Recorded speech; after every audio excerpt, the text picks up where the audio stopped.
Curiosidades sobre o Shaka de Virgem.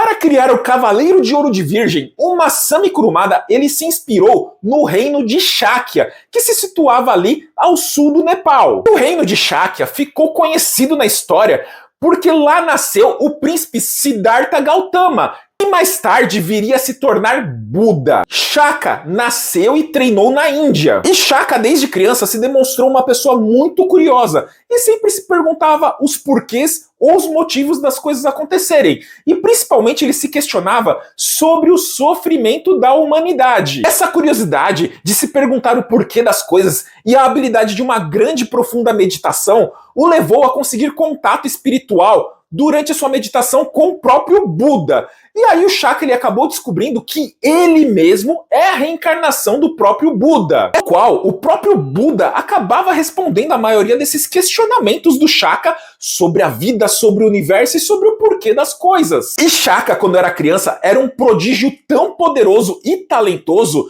que ele, aos 7 anos de idade, já se tornou o Cavaleiro de Ouro de Virgem. Então Shaka foi o mais jovem Cavaleiro de Ouro dentre os Cavaleiros do Zodíaco. No mangá dos Cavaleiros do Zodíaco, digamos ali que o Masami Kurumada não teve muita curiosidade, né, para fazer ali a cor dos Cavaleiros de Ouro e muito menos de qualquer cavaleiro em sua obra, né? Então lá na obra original do mangá, o cabelo do Shaka, ele é loiro, né? E aí, quando foi passar lá a adaptação para o anime, chamaram o design Shingo Araki, né, que colocou ali cores mais chamativas e radicais, né, para justamente chamar a atenção dos jovens daquela época. Porém, um dos únicos cavaleiros que não teve absolutamente nenhuma mudança em seu visual, cor de cabelo ou armadura foi o Shaka de Virgem. Pra vocês verem aí que o cara originalmente sempre foi brabo demais, né? O Shaka de Virgem, ele é o cavaleiro que possui a maior quantidade de cosmo dentre os defensores de Atena.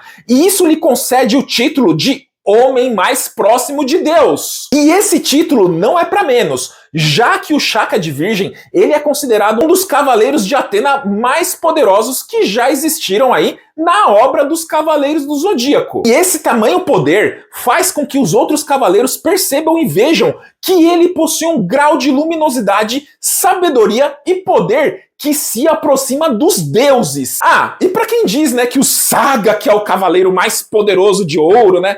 Olha, galera, o Shaka é que é o Cavaleiro de Ouro mais poderoso. E pra quem tá duvidando, pode conferir tanto aí na Enciclopédia dos Cavaleiros do Zodíaco, quanto nos mangás que essas informações estão lá pra vocês.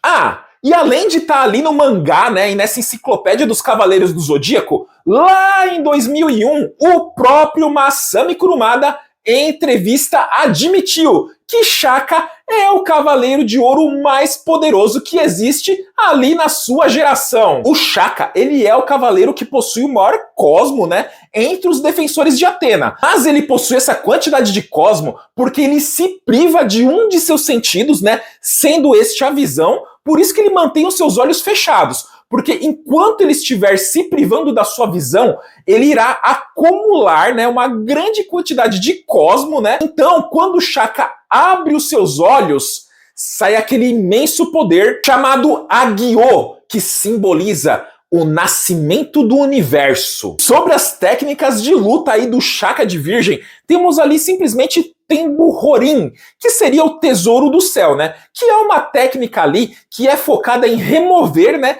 os sentidos ali do seu inimigo, tirando ali a visão, ou o paladar, ou a audição, né, ou até mesmo o tato do seu inimigo, deixando ele completamente imobilizado e inutilizado, né? Então assim, ele simplesmente tira toda a capacidade do inimigo de existir, né? Aliás, a gente pode ver bem, né, ele usando essa técnica em sua luta ali contra o Ikki de Fênix. Você sabia, né, que o Shaka de Virgem, ele foi o primeiro Cavaleiro de Ouro a aparecer no mangá dos Cavaleiros do Zodíaco? E que a luta do Ikki lá contra o Shaka de Virgem na Casa de Virgem não foi o primeiro encontro do Shaka com o Ikki? O Shaka de Virgem ter sido o primeiro Cavaleiro de Ouro a aparecer no mangá tem, de certa maneira, ligação com o Ikki de Fênix. Eu vou explicar pra vocês. Lá no mangá dos Cavaleiros do Zodíaco, o Shaka, ele é enviado lá pra Ilha da Rainha da, né, para justamente punir o Jango, né, que havia sido derrotado pelo Ikki de Fênix. O Ikki, né, ao ver ali a sombra do Shaka de Virgem,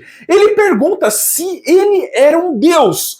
E aí o Shaka responde que não, ele não era um deus, né, mas que ele se aproximava de tal coisa. E aí, né, o Ikki até tenta atacar o Shaka de Virgem, que diz que aquele ataque dele simplesmente não passou de uma brisa. E aí o Shaka simplesmente fala pro Ikki que sempre tem alguém mais forte do que ele. E aí, após este encontro, né, com o Cavaleiro de Fênix, o Shaka de Virgem, ele acaba por apagar a memória do Ikki de Fênix. E aí ele diz que o Ikki só vai se recordar deste encontro quando for o momento certo. E aí, durante a Batalha das 12 Casas, obviamente, né, que o Ikki acaba ali reencontrando o Shaka de Virgem. E eles têm aquela luta memorável, inesquecível entre eles dois. E aí, durante essa luta, né, o Ikki de Fênix, ele já tá muito mais esperto, né? Ele deixa com que o Shaka retire todos os seus sentidos, até mesmo o sexto sentido. E o Ikki de Fênix, ele faz isso justamente porque ele entendeu, né, que o Shaka, ele se privava de um sentido justamente para acumular maior quantidade de cosmo, né? E aí, né, o Ikki muito espertinho deixa, né, o Shaka remover, né, os 6 sentidos dele, pois aí com os 6 sentidos retirados dele, o Ikki consegue elevar o seu cosmo muito mais do que o Shaka, conseguindo assim vencer o Shaka de Virgem. E o Shaka, já estando ali em outra dimensão, ele pede ajuda telepaticamente para o Mu de Ares para retornar, né? E aí o Mu de Ares, ele vira pro Shaka de Virgem e fala assim: ué, mas você é o cara mais próximo de Deus. Você consegue perfeitamente sair dessa dimensão e voltar aqui para nossa dimensão, para nossa realidade. E eis que o Shaka de Virgem revela para o Mu de Ares que ele consegue sim ele voltar sozinho ali, né, para aquela dimensão. Porém, ele quer salvar o Ikki de Fênix, pois ele finalmente conseguiu enxergar que o Ikki dizia a verdade e que ele era sim um fiel defensor de Atena. Então, com a ajuda do Mu de Ares, o Shaka consegue, né, voltar à nossa realidade, voltar à vida, trazendo junto consigo o Ikki de Fênix.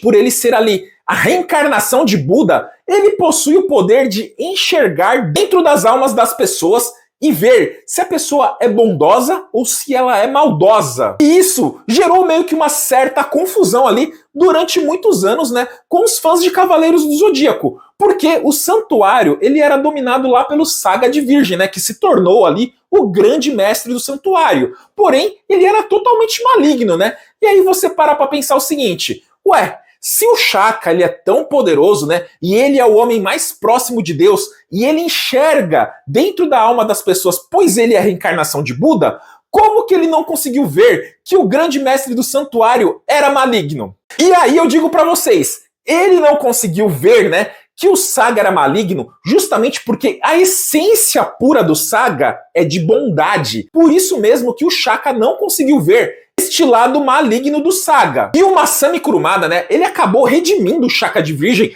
quanto a essa habilidade aí de enxergar a bondade ou a maldade dentro da alma das pessoas. E a gente vê isso lá em Cavaleiros do Zodíaco, a Saga de Hades, né? Lá na parte do santuário. Quando o Shaka de Virgem ele é confrontado pelos 3 espectros, que ali acabam sendo o Camus de Aquário, né? O Shura de Capricórnio e o Saga de Gêmeos. Mesmo antes dos 3 Cavaleiros de Ouro caídos demonstrarem, né, quem eles eram de verdade, o Shaka já via e já sabia quem eram eles. Demonstrando assim que não adianta você colocar outra armadura, né, ou tentar se esconder, que o Shaka vai descobrir quem é você. E essa luta do Shaka de Virgem contra os 3 espectros nos leva a outra curiosidade, que seria o Araia-Shiki. O Araia-Shiki é simplesmente o 8º sentido, que é a habilidade de simplesmente conseguir ir até o submundo, né, com o seu próprio corpo físico, né? E aí o Shaka, ele até escreve, né, nas pétalas de rosa o Araia-Shiki e envia para Atena.